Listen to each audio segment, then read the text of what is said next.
Friend, आज आपके साथ एक बहुत इम्पोर्टेंट टॉपिक लेके आए हैं जो यूपीएससी प्रीलिम्स के लिहाज से बहुत इम्पोर्टेंट टॉपिक है। आइए जानते हैं।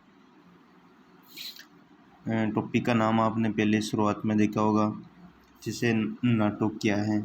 नाटो एक नॉर्थ अटलांटिक ट्रीटी ऑर्गेनाइजेशन है जो यूरोपीय और उत्तरी अमेरिकी देशों का एक सैन्य और राजनीतिक गठबंधन है। दोस्तों, इसमें मेन इम्पोर्टेंट चीज़ क्या दिखती है तो भाई ये सैन्य और राजनीतिक गठबंधन है।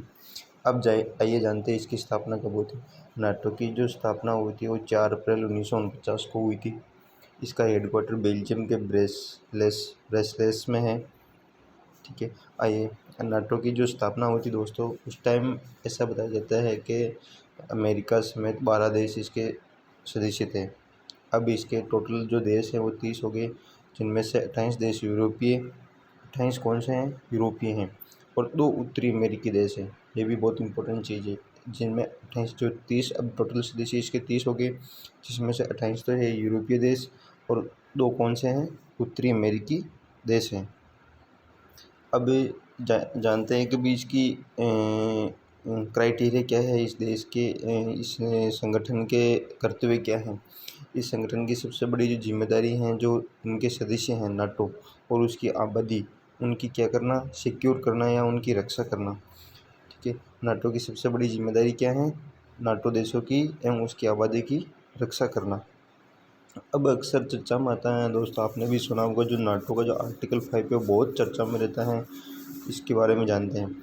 किसी भी सदस्य देश पर हमले को नाटो के सभी देशों पर हमला माना जाएगा। यानी नाटो का जो आर्टिकल 5 है उसके मुताबिक क्या होता है, कभी किसी जैसे अभी 30 देश हैं, 30 देशों में से किसी एक देश पर भी अगर हमला हो गया ना, तो वो सारे देशों पर माना जाएगा हमला। अब इसका एक और तथ्य है कि भाई जो 1992 में जो नाटो से जुड़ा तुर्की एकमात्र मुस्लिम देश था। ये भी इम्पोर्टेंट चीज़ है, यानी नाटो से जुड़ा इसका एकमात्र मुस्लिम देश कौन सा था? तुर्की था। जो कब जुड़ा था? 1992 में जुड़ा था। आगे आगे जानते हैं इसके बारे में। और अभी इसका जो ये है दोस्तों, कभी किसी एक देश पर हमला माना, नाटो फिर चर्चा में है। अभी इसमें जो अपन पढ़ रहे हैं कि भाई जो रूस और यूक्रेन के बीच में जो युद्ध है वो क्या नाटो की वजह से है क्या? ये चीज़ अपन को भी जाननी है। कभी ये जो नाटो ये अमेरिका के दबदबे वाला है, यानी इसका पूरा वर्चस्व है इस नाटो के ऊपर। रूस और यूक्रेन विवाद में सबसे बड़ी वजह बनकर उभरा है। ठीक है दोस्तों, अपन जो पढ़ रहे हैं वो बात आई गई इसमें। कभी कभी सोवियत संघ का हिस्सा रहा यूक्रेन नाटो से जुड़ना चाहता है। ठीक सा, कि भाई जो नाटो है ना वो जैसे ये रूस है और इसके बीच में युद्ध चल रहा है यूक्रेन के बीच में, तो ये यूक्रेन क्या चाहता है? ये यूक्रेन इससे जुड़ना चाहता है नाटो से। तो नाटो से जुड़ने के बाद इसकी जो रक्षा, जो यूक्रेन है इसकी रक्षा कौन करेगा? नाटो सैनिक करेंगे। तो नाटो सैनिक अगर यहाँ आ जाएंगे यूक्रेन में, तो ये जो रूस है ना, ये रूस की सीमा जो है वो किससे लगती है? यूक्रेन से लगती है। वो बहुत ज़्यादा लगती है। तो जो नाटो के सैनिक है वो रूस के बिल्कुल पास में आ जाएगा। तो जो ये जो देश है ना, ये रूस को घेरने के लिए आसानी रहेगी। इस वजह से इसको रूस अपने लिए क्या मानता है? खतरनाक मानता है। अब रूस अपनी सुरक्षा के लिहाज से इसे खतरनाक मानते हुए यूक्रेन को ऐसा करने से रोकने के लिए उसके खिलाफ युद्ध छेड़ा हुआ है। आगे और जानते हैं इसके बारे में डिटेल से। अब ये है साथियों कि भाई जैसे 1949 में राष्ट्रपति हैरी ट्रूमैन के हस्ताक्षर के साथ ही अमेरिका नाटो से जुड़ गया था। कब जुड़ा था? 1949 में। अब जो इसके संस्थापक सदस्य कौन कौन थे? तो जो नाटो की जो स्थापना हुई थी उस टाइम इसके 12 संस्थापक सदस्य थे। 12 संस्थापक सदस्य मतलब 12 संस्थापक सदस्य देश थे इनके। जैसे भी 12 संस्थापक नाटो की स्थापना के समय, नाटो के 12 संस्थापक देशों में एक तो अमेरिका था, बेल्जियम था, कनाडा था, डेनमार्क था। अभी दोस्तों जो डेनमार्क की जो अपन बात करते हैं, अभी आपने पढ़ा होगा डेनमार्क की वर्ल्ड हैप्पीनेस हैप्पीनेस हैप्पीनेस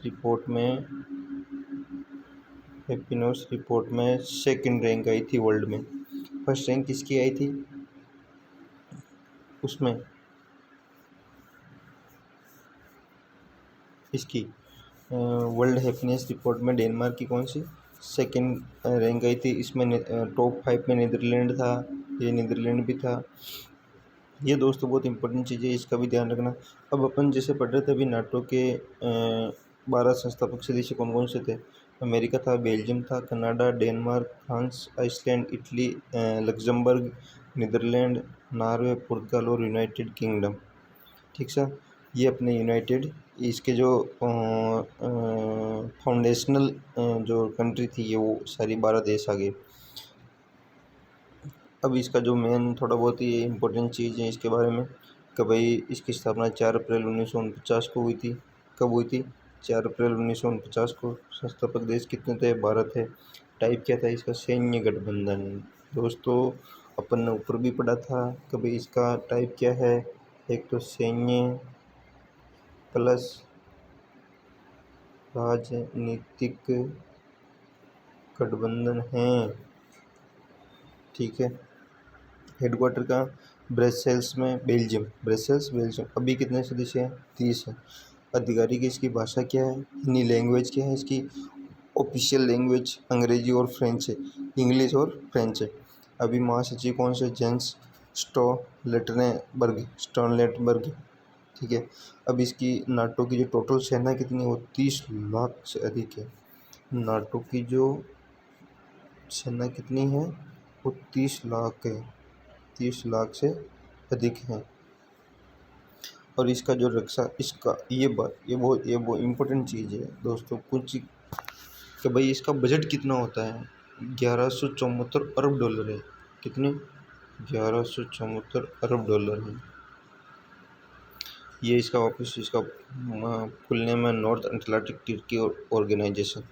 आगे और जानते हैं नाटो के बारे में। NATO North Atlantic Treaty Organization है। नाटो की स्थापना 1949 में, ये चीज़ अपन ने ऊपर ऊपर ली थी। नाटो की जो स्थापना का मेन इसका ऑब्जेक्टिव क्या था? अभी सोवियत संघ के बढ़ते प्रभाव से मुकाबला करना था। यानी नाटो का जो मेन उद्देश्य क्या था कि जो सोवियत संघ का जो इफेक्टिवनेस जो बढ़ रहा था अपने वर्ल्ड के अंदर, उसको रोकने के लिए इसका गठबंधन हुआ था। अब ये अपन जानते हैं भाई 1949 में जब नाटो बना था तो इसके अमेरिका से 12 संस्थापक जो अपन ऊपर पढ़ ही लिया था उस चीज़ में। ठीक है कि भाई जो ये सोवियत संघ के प्रभाव को रोकने के लिए बना है। और 1949 में बना जब इसके अमेरिका समेत 12 संस्थापक सदस्य थे। नाटो एक सैन्य गठबंधन है जिसके अब अमेरिका ब्रिटेन में 30 सदस्य हैं, वो तो 30 अपने ऊपर पढ़ लिया था। नाटो के सदस्य देशों पर अगर कोई देश हमला करे तो इसके सभी देश इसका जवाब देते हैं। तो सदस्य देश उसका जवाब देते हैं। यूक्रेन चाहता है नाटो का सदस्य बना, रूस कर रहा है इसका विरोध। ये इम्पोर्टेंट चीज़ है। अब इसमें क्या है, मैंने आपको ऊपर भी बताया था कि जो यूक्रेन है, अभी पढ़ेंगे अपन एक और चीज़। यूक्रेन जो है वो क्या है, इसका सदस्य बनना चाहता है। इसका सदस्य बनने के बाद यूक्रेन की रक्षा कौन करेंगे? नाटो के सैनिक करेंगे। नाटो के सैनिक जो अपने यूक्रेन की जो सीमा लगती हैं फिर वहाँ चले जाएंगे। फिर वो रूस के बहुत करीब हो जाएंगे। रूस के करीब होने के बाद फिर वो रूस पे आसानी से हमला कर सकते हैं या आसानी से उसको प्रेशर में ले सकते हैं। अब अपन जानते हैं इसकी नींव कैसे पड़ी नाटो की। ठीक है, इसके जड़ कहाँ है, इसकी रूट लेवल से इसकी कैसे बनाए। दूसरे युद्ध के बाद सोवियत संघ को रोकने के लिए अमेरिकी और यूरोपीय देशों ने एक सैन्य गठबंधन बनाया जिसे नाटो के नाम से जाना जाता है। बात कहाँ आ रही है घूम फिरा के दोस्तों? कभी जो दूसरा विश्व युद्ध हुआ था उसके बाद में सोवियत संघ को रोकने के लिए मेन इम्पोर्टेंट क्या है कि भाई सोवियत संघ को रोकना।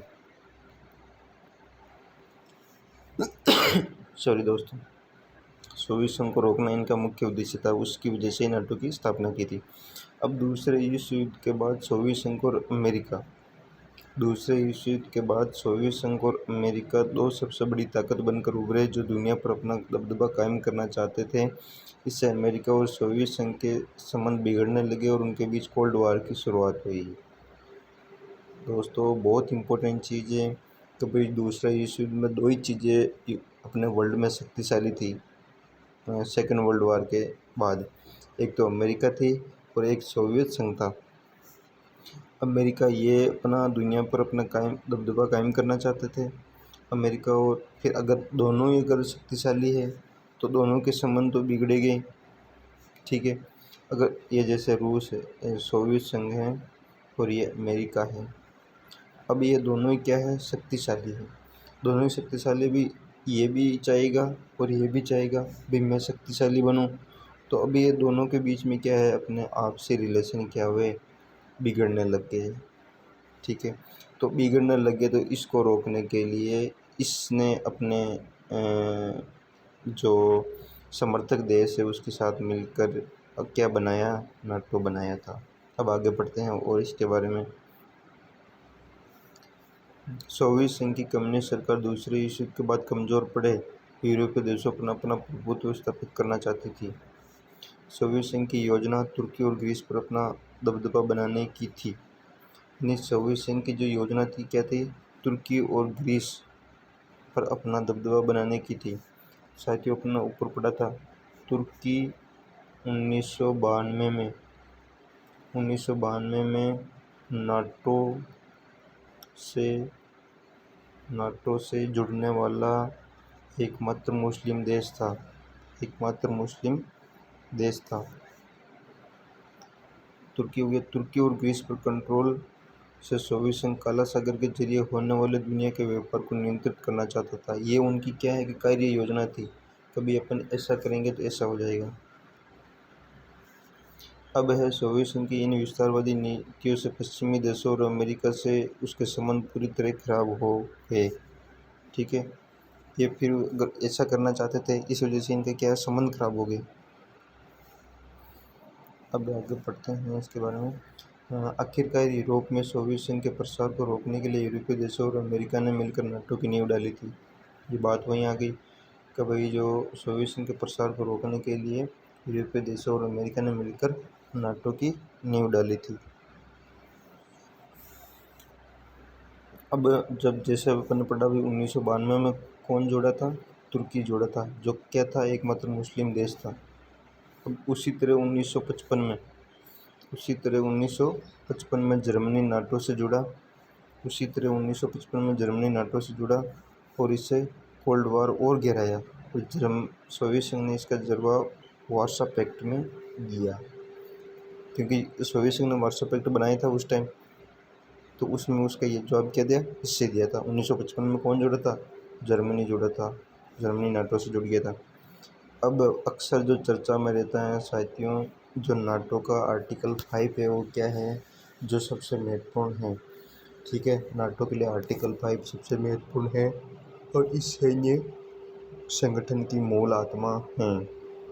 आर्टिकल 5 क्या कहता है कि भाई इनके जो सदस्य हैं नाटो के सभी सदस्य देशों पर अगर किसी बाहरी देश ने हमला कर दिया किसी एक देश पर भी, तो वो सभी देश मिलकर उसका जवाब देंगे।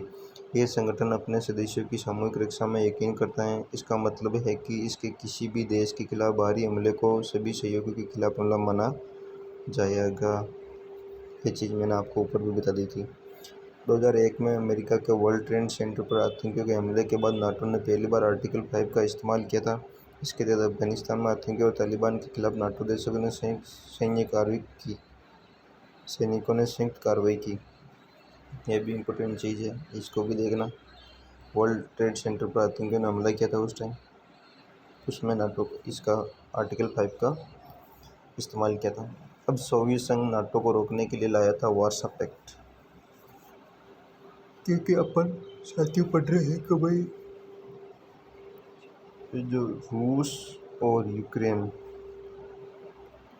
युद्ध और इसके बारे में पूरी डिटेल से जानेंगे। अब वार्सा पैक्ट क्या था, जो सोवियत संघ लेके आया था नाटो से निपटने के लिए। नाटो से नाटो से निपटने के लिए सोवियत संघ ने 14 मई 1955 को वार्सा ट्रीटी ऑर्गेनाइजेशन यानी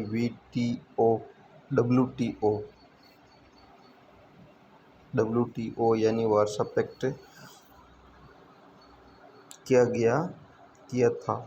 यानी 14 मई 1955 को Warsaw Treaty Organization Warsaw Pact Soviet संघ समेत 8 देशों को मिलाकर बना था, जैसे अल्बानिया, बुल्गारिया, चेकोस्लोवाकिया, पूर्वी जर्मनी, हंगरी, पोलैंड और रोमानिया के बीच होता है ये पैक्ट, वार्सा पैक्ट। अब जो सोवियत संघ के विघटन के बाद 1 जुलाई 1991 को वार्सा पैक्ट खत्म हो गया। 1 जुलाई 1991 को वार्सा पैक्ट खत्म हो गया। उसका कारण क्या था? सोवियत संघ का विघटन। क्या? सोवियत संघ का विघटन। अब भाई इसका नाटो का जो विस्तार कैसे हुआ वो चीज़ पढ़ते हैं। होता क्या? नाटो के गठन के समय इसमें केवल 12 देश थे।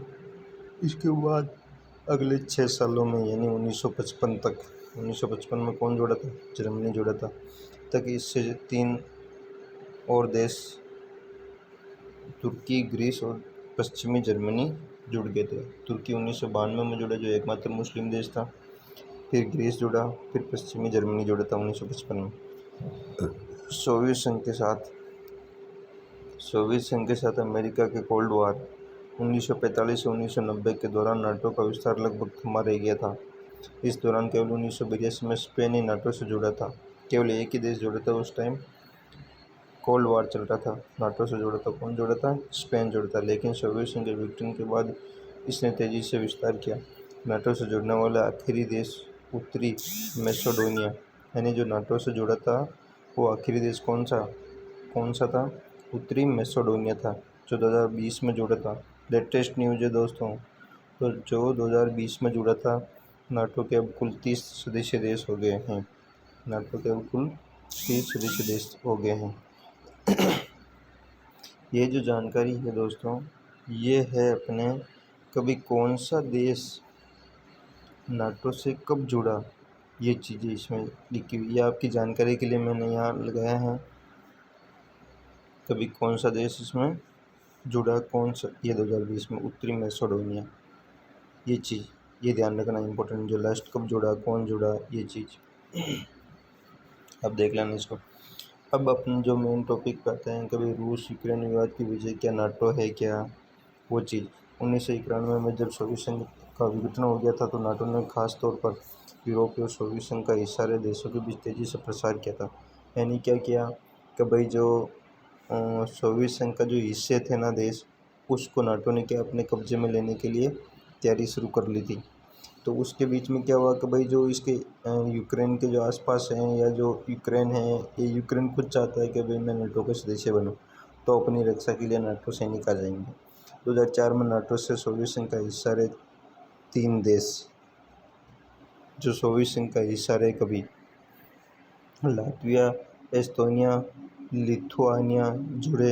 ये तीनों ही देश रूस के सीमावर्ती सीमा पर हैं। आगे ने दोस्तों मेन इम्पोर्टेंट चीज़ ये क्या है? रूस के सीमावर्ती देश हैं। अगर रूस के सीमावर्ती देश किससे जुड़ेंगे? नाटो से जुड़ेंगे। तो दिक्कत कहाँ आएगी? रूस को बहुत भयंकर दिक्कत आ सकती है, क्योंकि जो इसकी सीमा, रूस की सीमा के पास कौन आ जाएंगे? नाटो के सैनिक आ जाएंगे। पोलैंड 1999 में, रोमानिया 2004 में, बुल्गारिया 2004 में जैसे यूरोपीय देशों भी नाटो के सदस्य बन चुके हैं। ये सभी देश रूस के आसपास हैं। उनके और रूस के बीच में केवल यूक्रेन पड़ता है। क्या पड़ता है? यूक्रेन। यूक्रेन पिछले कई वर्षों से नाटो से जुड़ने की कोशिश करता रहा। उसकी हालिया कोशिश की वजह से यूक्रेन पर हमला बोल दिया था रूस ने। अब यूक्रेन की रूस के साथ 2200 किलोमीटर से ज़्यादा लंबी सीमा लगती हैं यूक्रेन की। किससे? रूस से। तो रूस का मानना है कि अगर यूक्रेन नाटो से जुड़ता है तो नाटो सेनाएं रूस के बहाने रूसी सीमा तक पहुंच जाएगी। दोस्तों मैंने शुरुआत में बता दिया था कि भाई इसका चीज़ें क्या हैं, कभी नाटो सैनिक चल जाएंगे वहाँ, तो वहाँ पे क्या होगा? फिर इसका प्रभुत्व समाप्त हो जाएगा। अब है जो इसकी राजधानी है, यूक्रेन के नाटो से जुड़ने पर रूस की राजधानी मॉस्को रूस की राजधानी क्या है? मॉस्को की पश्चिमी देशों से दूरी केवल 640 किलोमीटर रह जाएगी। अभी यह दूरी कितनी है? 1600 किलोमीटर है। रूस चाहता है यूक्रेन एक गारंटी दे कि वे कभी भी नाटो से नहीं जुड़ेगा, और यूक्रेन क्या चाहता है? कभी मैं जल्द से जल्द नाटो से जुड़ूं तो मेरी रक्षा के लिए कौन आ जाएगा? ये नाटो के सैनिक आ जाएंगे, तो दिक्कत कहीं नहीं होगी। फिर अमेरिका नाटो के जरिए रूस को चारों तरफ घेर रहा है। तो सोवियत संघ के टूटने के बाद 14 यूरोपीय देश नाटो में शामिल हो चुके हैं। अब वे यूक्रेन को भी शामिल कराना चाहता हैं। यह रणनीति चल रही है। दोस्तों, आई होप वीडियो आपको अच्छा लगा होगा। इसको लाइक करें, शेयर करें और सब्सक्राइब करें। कमेंट ज़रूर करना कैसा लगा वीडियो, और अपने दोस्तों को शेयर करना वीडियो।